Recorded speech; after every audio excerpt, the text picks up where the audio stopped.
Hello everybody, this is John F. Kennedy, the Save+The Part 3, and it may go on for another part or two. Back to Kennedy with Khrushchev.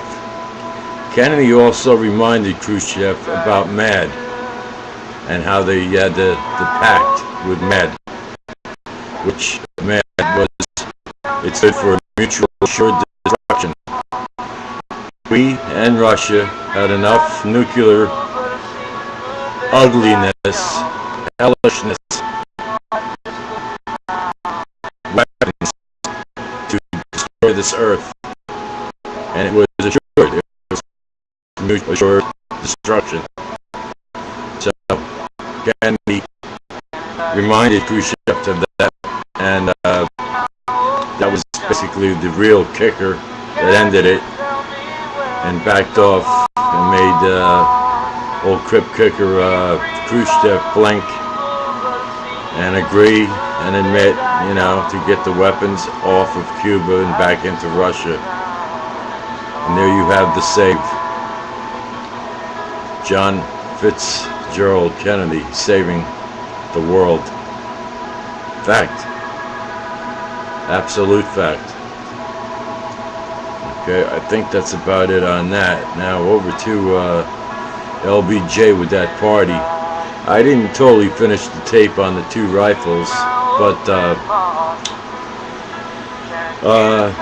it basically backs up Craig, who was the not the actual patrolman that found the rifle. He was with the other one. The actual footage of them finding it. You know what I'm saying? Right on the spot, live at that time, but being filmed, of the two rifles being found in that 6th floor room. Okay, and he watched the other cop pull that Mauser out from the beams up there, and in the rafters of the room. And that film is available. It's right on YouTube.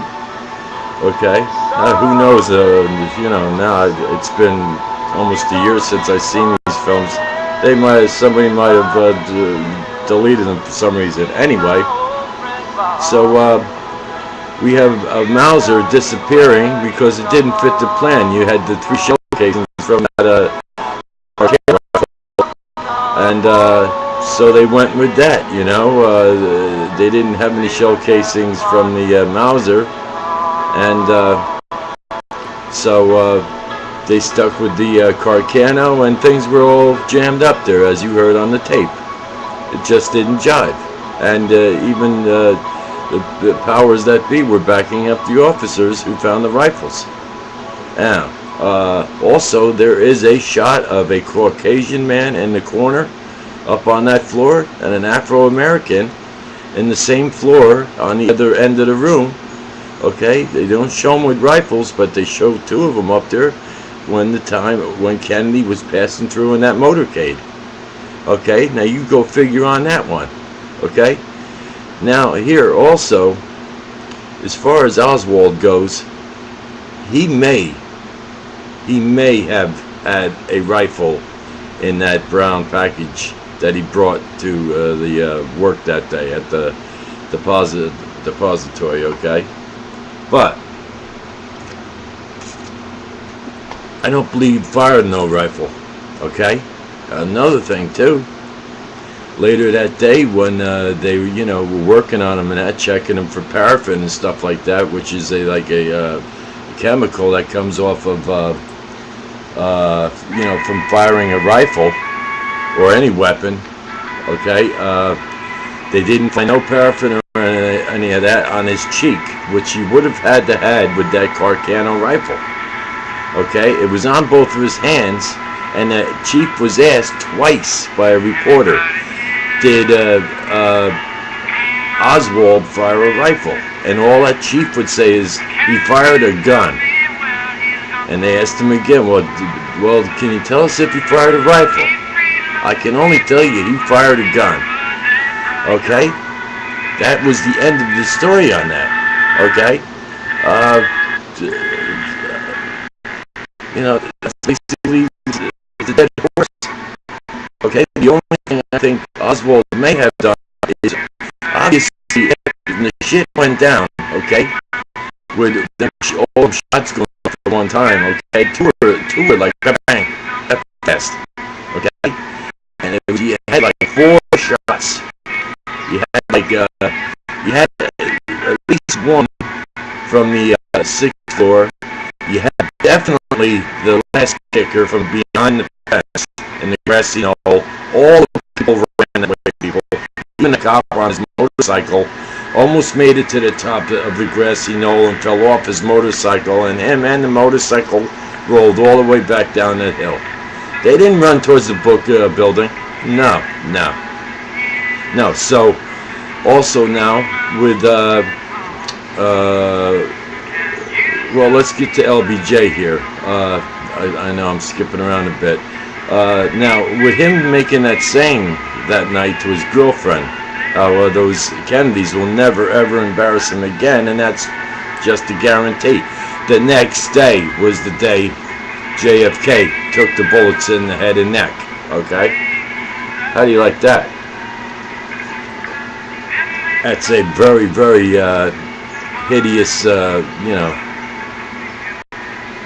circumstance of, you know, things, you know, in making that statement alone is unbelievable. And oh, okay, you know, it is what his poor girlfriend said, that LBJ said, but she had no reason to lie and make up something like that. And then, you know, the next day, here's the man who saved the world, John F. Kennedy, killed by his own people. Okay, and the head man was LBJ, and now I'll tell you why. LBJ was on the verge of being indicted and locked up by John F. Kennedy's brother Bobby, who was Attorney General, for 2 reasons. LBJ was going to be indicted for fixing a vote, an election in one of these southern states there, either South Carolina or Georgia, down around that hook there, Mississippi, Alabama, Georgia, one of them states. Fixing that. Also, he was an accomplice in a murder. Okay, he didn't, as far as I know, from what I went through with the tapes, he didn't kill anybody, but he was there, and he was going to be locked up. Because if you're there, you're as good as the murderer. If you don't do anything to try to stop it, you're an accomplice. You're as good as the one that did it. Okay, and Bobby was going to jack him up and throw his ass in jail. But the deal was, cut the head of the snake off, and the rest of the snake dies. In other words, they got John, and Bobby loses his power. What happens when John dies? Just in air, mid-air, between states, they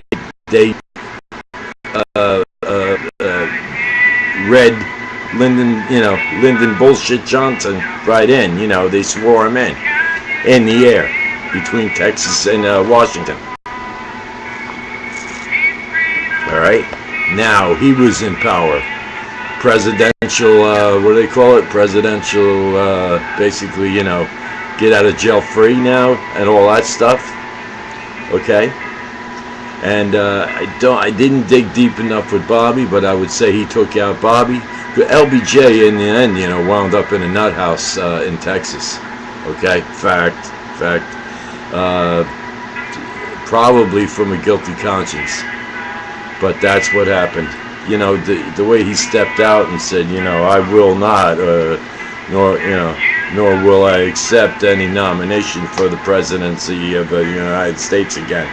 You know, because the deal was, too, that, you know, he told people, you get me in there and I'll get this war going for you over in Vietnam, because a lot of companies had a lot of materials they wanted to be getting sold over there in the war, you know what I mean?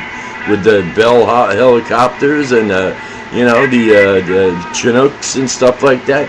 There was a lot of stuff to be sold over there. Okay, and